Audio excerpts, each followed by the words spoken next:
แม่น้องควันกำลังเตรียมสิไปแย่ไข่มดแดงบ่น่ะบ่ไปทางไหนอ่ะน่ะอ๋อไปโคกพุ่นไปกับไผน่ะกับผู้น้อยอ๋อเพิ่นกำลังจะไปแย่ไข่มดแดงนะพี่น้องเอ้ยโอ้โอ้ไปกับหมอหำน้อยไม้เพิ่นนี่ยาวอีหลีพี่น้องเอ้ยพุ่นยาวดิ12 เมตรนี่แหละเป็นทานบ้านซองเพิ่นเนาะอันนี้คือไม้นี่เพิ่นก็เตรียมจะอ่าเฮ็ดเรือนเฮ็ดชานนี่แหละพี่น้องเพิ่นได้เงินเก็บเล็กผสมน้อยเพิ่นก็ซื้อเทื่อละสิ่งเทื่อละอย่างแต่ว่าไม้นี่งามอีหลีพุ่นยาว12 เมตรอ่า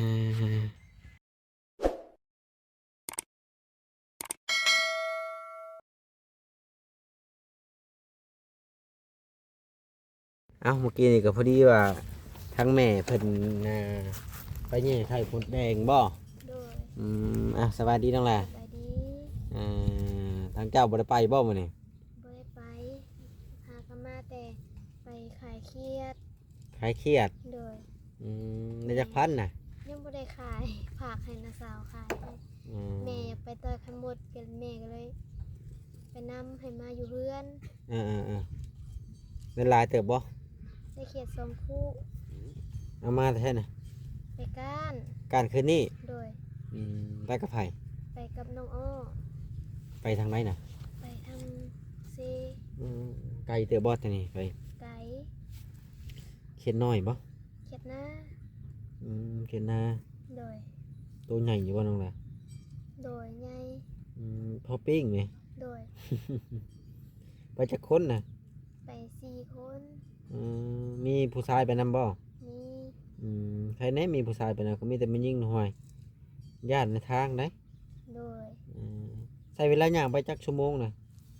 ประมาณชั่วโมงหนึ่งไปแต่หัวแรงๆบ่โดยไปแต่6 โมงแรงกลับมา กลับมา11 โมงถึง12 โมงอ๋อก็เพิ่นย่างไปกันชั่วโมงหนึ่งเนาะโดยเอามาชั่วโมงหนึ่งรวมๆแล้วก็การเขียนก็มีแต่3 ชั่วโมงเนาะโดยประมาณนั้นแหละมื้อนี้ก็เลยทั้งแม่เพิ่นไปเนี่ยเขาบ่ได้คนเดียวเนาะโดยกลัวบ่สบายบ่เจ้าโดยเป็นหยังเป็นไข้ไปฉีดยามาแล้วโดยเจ็บบ่ เชฟ ยังบ่ทันเศร้าอยู่ตอนนี้เจ็บอยู่บ่ได้ให้บ่หาย ให้ โดย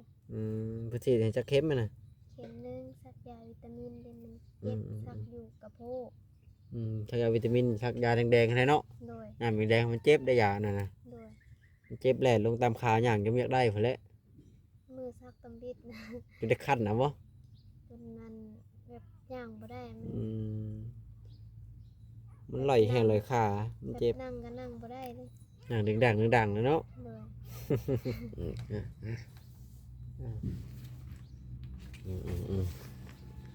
พากันกินข้าวเที่ยงกับยังมื้อนี้กินแกงเครียดเขียดได้เมื่อคืนนี้เขียดเมื่อวานนี่เขียดน้อยเขียดได้เมื่อคืนนี้บรรยากาศก็ค่อนข้างจะแดดเนาะโดยบรรยากาศมันแดดก็โอ้พี่น้องเอ้ยเพื่อสิได้10-20,000บ่แม่นของง่ายๆเป็นจังได๋ทั้งพ่อยังบ่ได้กลับมาเพิ่นว่ามาแล้วเห็นอาโทรมาบอก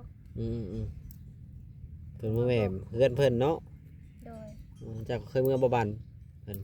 เคยเมื่อแต่ยังน้อยๆพุ่นแหละแต่ใหญ่มานี่ยังบ่เคยเมื่อจักเทื่อบ่แม่นลืมทางเมืองหรอบ่จักจนบ่จักเลยนะ บ่จักเลยบ่โดยอย่าลืมแล้วอันนี้นะไกลเติบไว้จากนี่ไปก็ได้โดยเพราะว่าจากนี่ออกไปหาดงเห็ดนี่ก็จักกิโลเด้10ปลายฮอดบ่เนาะฮอดเนาะประมาณนั้นแหละจากดงเห็ดไปหาเซโนก็จากนี่ไปหาเซโนประมาณ50ไปใน50แล้วจากเซโนไปหารัก35นี่ก็ประมาณ20ปลาย70 80ประมาณพุ่นแหละโดย80ประมาณ7-10 กิโลนี่แหละประมาณนี้ได้ เพราะมันโนขยุงมันใกล้ทางไปพระธาตุโพนแม่นแล้วว่า โดย อืมอืมอืมอืมเหตุผลที่บ่ได้เมื่อกับบ่มีรถมีทางเมื่อนี่แหละเนาะ โดย คันเมื่อผัดถ้าเราจักมันสิฮอดเดี๋ยวรถไฟฟ้านี่บ่ฮอดได้เนาะ บ่ฮอดฮอดบ่ดงเห็นยันบ่ฮอดซ้ำดงเห็นกัน เบิดกันยุ่งเอาให้น้องอ้อเป็นคนยุ่ง โดย จะเป็นคนขับอันนี้อืมอืมอืมลายมือหรือบ่บ่ได้ไปแย่ไข่มดแดงลงนะ ลายมือแล้วแบบเป็นไข้แล้วแบบซักยาแบบแพทย์เพิ่นบ่ให้ไปตากแดด อืม ยันแบบซอก อย่าเป็นไข่อีกเนาะ โดยยันไข้ขึ้นพร้อม อืมอืม บ่ได้ไปกลางเวรก็ไปกลางคืนเอา อากาศมันเย็นเนาะ โดย อืมผู้แลถ่ายมันเช้าสะก้อนไปก็ได้ โดย อืมมีแต่ว่าตั้งพ่อเพิ่นก็สิมาแล้วหลังจากที่เพิ่นมื้อเยี่ยมพ่อแม่เพิ่นเนาะ โดย อ่าคือว่ามีคนอยากขึ้นเฮือนบ่เจ้า แม่ เพิ่งไปไหนนะ มือที่พระอาจารย์มา อืมคนในบ้านนี้ บ่ฮู้คือกัน เพิ่นมาอยู่ที่ไสน่ะ มาแบบเคาะๆน้ำตารางอะไรแบบเฮ็ดหลอกแคลกน้ำตารางอะไรแบบมานั่งในเตียง เจ้าก็เห็นบ่หน้าเพิ่นน่ะ บ่เห็น อืมช่องมาเบิ่ง ด้วยซองมาเบิ่งแต่แบบบ่เห็นหน้าเพิ่นแบบเพิ่นก็ใส่หมวกคลุมหัวเด้ อืม คลุมหน้าคลุมตา แล้วเจ้าบ่ได้โทรบอกทั้งพ่อเฒ่าแม่เฒ่าบ่ บ่ได้โทร เป็นหยังก็บ่โทร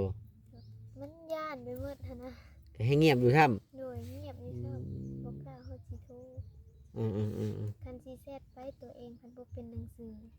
ก็ยังบ่ถึกเสียงมันจังเพิ่นได้ยิน โดย อืมเขามากันจักคนน่ะนะ คนหนึ่ง อืมมันยังดีเนาะ บ่ฮู้คือกัน จักมันหลักบ่เลยอย่างมันจังได๋ บ่ฮู้ อืมโอ้เพราะว่าเขานำจับปลาอยู่ในตารางทำเนาะ โดย อืมพระอาจารย์เพิ่นได้หยังมาให้มื้อน่ะเพิ่นมา ได้ข้าวได้เสื้อผ้าแล้วก็ อืม ได้แจ่วบอง อืมเพิ่นมาแต่ไสน่ะ เพิ่นมาแต่ไทย อื ฝั่งไทย เพิ่นก็มาไกลเนาะ โดย เพิ่นได้เพิ่นอยากเห็นเจ้าน่ะ บ่ฮู้ เพิ่นก็มาฮอดเฮือนเนาะ โดย เพิ่นมาดนบ่ มาบ่ได้โดนปานใด เพิ่นในเครื่องของแล้วเพิ่นก็ไป โดย อืมอืมอืมอืมอ่าคือว่าเห็นเขามามื้อนี้ก็บ่ได้มีหยังดอกพี่น้องมาอัปเดตวิถีชีวิตของน้องๆเพิ่นอีกคือเก่าก็บ่มีข่าวดีอิหยังดอก มือที่พระอา สิ จาร มา ย์ แจ้ง มาหลังจากที่พระอาจารย์เมื่อแล้วอันน้องเขาไปโฮดพัก อืม ได้เห็นตะขาบเห็นขี้เข็บหั่นน่ะ อืม แล้วน้องอ้อแล้วว่าสิฆ่ามันแล้วน้องเลยบอกว่าบ่ฆ่ามันว่ะบ่ต้องฆ่ามันดอกว่ะบางทีเพิ่นมาให้เลขก็มีว่ะ อืม แล้วว่าสิซื้อว่ามื้ออื่นเช้าแล้วสิซื้อ อืม แล้วผัดลืมบ่ได้ซื้อ แล้วเอาเลยกี่เข็บบัดนี้ โดย อืมมันคืนนี่ได้บ่ฟันบ่ซะ บ่ได้ฟัน อืมมันจันทร์แนวนี่เนาะ โดย เลขออกได้นี่อืม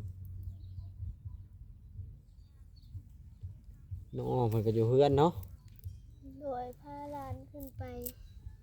ไม่เท่า เพิ่นคือบ่ไปโรงเรียนมื้อนี้ ยังบ่ได้เข้าเพิ่นว่าเมื่อวันที่26 โอ้เพิ่นพักเรียนบ่ โดย อืมเพิ่นพักเรียนพี่น้องเอ้ยก็เลยบ่ได้เข้าพักเรียนหนึ่งลานมันว่าเมื่อกี้นี่นะ โดยหลานลูกอันนาสาว อืมลูกของน้าสาว โดย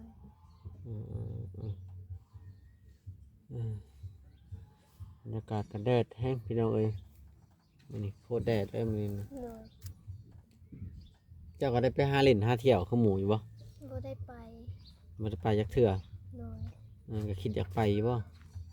แบบมันบ่คนบ่เคยไปมันก็แบบ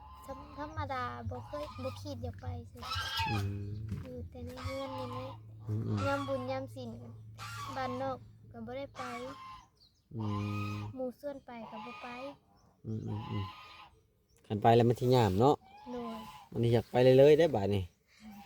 จนเลยอยากไปจนเลยอยากไปแล้วบาดนี้เนาะ โ ก็เลยตัดสินใจบ่ไปเนาะ ปูนบ้านเองก็มีแต่ลงใส่บาตรเท่านั้นแล้วก็ขึ้นมา อืม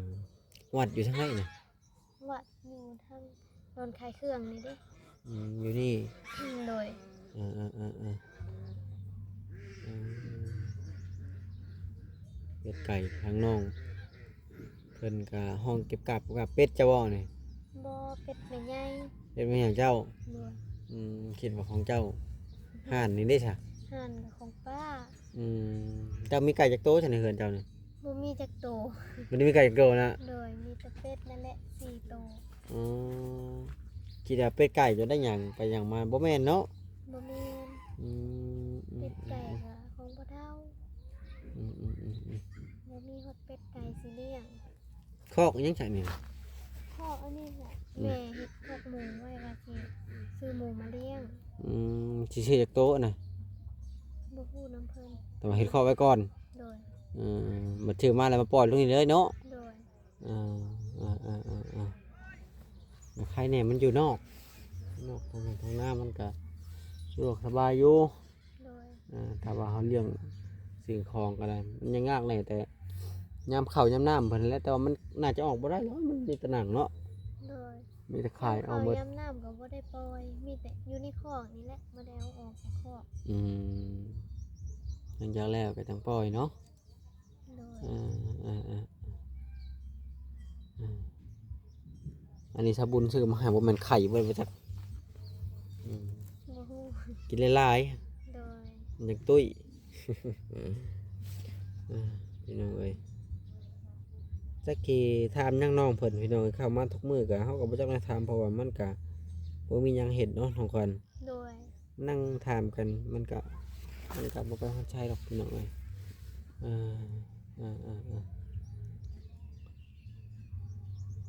นี่แหละก็บ่ได้มีอิหยังเนาะ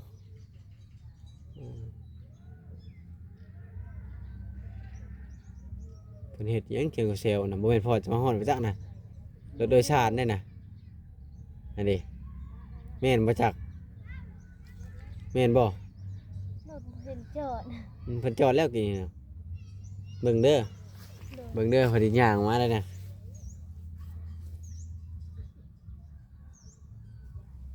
ดีใจบ่พอมา ดีใจ อืมดีใจแล้วก็พอมาเนาะ โดย แม่นอีหลีบ่จัก บ่ฮู้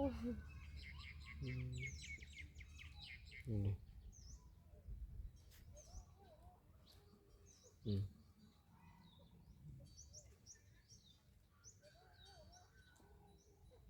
ยังบ่เห็นบ่ฮู้ว่าแม่นหรือบ่เนาะ โดย คันพ่อมานี่ก็สบายแล้วเนาะโดย เวลาไปหาอยู่หากินก็ไปเป็นครอบครัว โดย หานี่เป็นครอบครัว ยันแบบคนเขาไปดงเห็นบ่จัก อืมเมื่อเราเขาจอดให้ลงเนาะ โดย เวลาไปตลาดนี่ต้องไปดงเห็ดมาแถวนี้นะ โดย บ่มีบ่ตลาดแถวนี้ นี่ก็มีแต่ตลาดนัดมีในบ้านนี่ก็มี ระหว่างไปดงเห็ดกับไปเมืองอัญชพรก็ได้ไกลกว่ากัน ก็เกือบซ้ำๆกันนั่นแหละ บ่ไกลเนาะซ้ำกันเนาะ โดยซ้ำกัน พี่น้องเอ้ยกระชัดกาทางบ่แอนกาสิถ่ายเล็กๆน้อยๆก็สิขอโตเมื่อก่อนนะพี่น้องบัดนี้นี่สบายดีน้องพันเด้อ กับฮู้ว่าสิถามอีหยังน้องเพิ่นเนาะพี่น้องเนาะก็มีแต่ว่าผ่านมาทางนี้ก็ได้มีโอกาสมาอัปเดตนกผู้ใดอันนี้น่ะมันคือมานี่คู่มือมาเมื่อใดก็เห็นมาเมื่อใดก็เห็นนกเอี้ยงนะพี่น้องเอ้ยนี่นกเอี้ยงนี่แหละบริเวณรอบๆอันนี้เพิ่นเพิ่นสิเลี้ยงหมูเพิ่นว่าแม่เพิ่นว่าสิซื้อหมูมาเลี้ยงแม่น้องขวัญเนาะพี่น้องเป็ดไก่นี่ก็บ่ได้มีเป็ดมีแต่ไก่เป็ดมีบ่มีไก่เนาะพี่น้องมีเป็ด4โตวน้องเพิ่นว่าแต่ว่าไก่น่ะบ่มีก็เลยวางแผนว่าสิเลี้ยงหมูไว้นี่แหละบ้านนอกบ้านนาเฮาอยู่ข้างๆหรือว่าริมบ้านนั่นแหละเนาะเอาง่ายๆก็ได้เสาเพิ่นก็เตรียมไว้สิตั้งก็หลักเสาว่า2 4 6 8 10 12 14 15โอ้15นี่ถือว่าบ้านหลังใหญ่พอสมควรได้นี่อ๋อ15เสาไม้เพิ่นก็มีแต่ไม้ยาวๆพุ่นอ๋อถือว่าโอ้หนักพอสมควรได้ถ้าว่าสิเฮ็ดนี่ก็ได้15เสาเพิ่นน่าจะซื้อแต่โดนๆแล้วเนาะพี่น้องแบบว่าเก็บไว้ถ้าว่ามีเงินมีคำเพิ่นก็อาจจะตั้งบ้านนั่นแหละเอาง่ายก็ได้เนาะพี่น้องอืม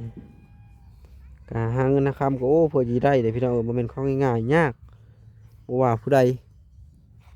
ยากทุกคนหาเงินหาคำนี่ก็ได้อืมบรรยากาศก็โคตรร้อนบัดนี้ร้อนกันเนาะพี่น้องเนาะน้ำหนักโคตรหนาวเลยอืมเอ้าก็ท่านก็พี่ขอโตวลำลาแล้วพี่น้องเอ้ยเรื่องมื้อนี้ก็มาอ่า น้ำสาบุญเพิ่นอีกแล้วเมื่อวานนี่ก็มาน้ำสาบุญเพิ่นไปหับอยู่บ้านพี่น้องเพิ่นเห็นเบาเอ็นบ่มีหมูมีขู่ไปเพิ่นก็เลยนี่แหละอ่าชวนมานำสอนผมเพิ่นบ่อืม เวียดอยากซื้อ3 ล้านแล้วบ่ขายแล้วอ่ะ ไผสิไปกล้าขายผมเนาะ จักเพิ่นจะเอาเพชรหยังเนาะ แม่เจ้าก็สิขายบ่เนาะพันเทียนกับมัดเฮียนรอดบ่ขายเด้อก็คือ3 ล้านว่าซั่น เบ็ดป่าได้มาน้อยๆนี่นี่ แม่ความเนาะ จนมากอกๆแกกๆแท้นี่จะมาหลักเข่าบ่หรือว่าจังไดดี มันยังกะลักแล้ว อ๋อๆน้องอ้อนอนนั่นนี่ นอนบ่ซองบ่มีประตูซอดบ่ อ่า อ่ะกดขึ้นเนาะ ขึ้นเด้ ในนี่เลยบ่มีทางนี้เลยมีแต่ทาง มีทางเข้า พูดได้ซอดตรงนั้น เป็นยังคือบนอนทางในคือนอนข้างนอกนี่ มันมีสัญญาณ มีสัญญาณเลยนี่ ก็นอนบนวิ สัญญาณเนาะเห็นคนมากอกแกกนั่งในเตียงนี่บกล้าปากว่ะอันที่จริงก็นอนอันนี้แต่ว่าบกล้าปากผู้โอ้คำโจรอยากดึงก็ดึงได้แค่แล้วนี่เนาะ ขัดตีก็อย่ามันดัง ขัดจริงจะเป็นดังขัดปากมันจะคนได้ยินไปว่าก็เลยเฮ็ดเงียบไปเลยปกติยังใส่เครื่องกลางเนาะไอ้เครื่องกลางมันก็สิแน่นหน้าแน่นี่ ใส่ทั้งลุ่มดิ ใช่ สูดขึ้นเทิง ใช่ระหว่างนี่เนาะนี่เขานำจะป่าก่อนมาคืนนอนเติงพวก นั่นแล้วยามเพิ่น ใช้มาเป็นหมู่เป็นพวกเนาะ มายาม พี่น้องเอ้ยก็สำหรับคลิปนี้ก็มียังหลายจะขอตัว เลิกวันเด้อ ลำลาFCไปก่อน เด้อ อยู่ดีไม่แห้งพี่น้องเอ้ยไปก่อน เ